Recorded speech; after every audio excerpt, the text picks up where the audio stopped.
Hello and welcome. In this lecture, we are going to talk about Docker and DevOps tools and positions, of a Docker in the periodic table.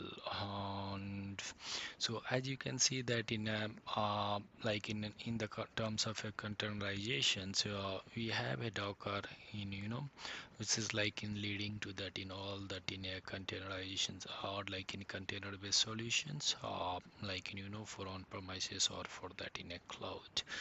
So other tools we have other than the Docker, like in RKT, which is Rocket, MESUSS, and Swarm, which is the part of the Docker, and Kubernetes, followed by that in Nomad. So, but still, Docker is like in top positions due to that in demand and uses, and now this day, Docker is supporting to that in all cloud, and that much of that Docker have a capability. So that's all about in this lecture, and thanks for watching.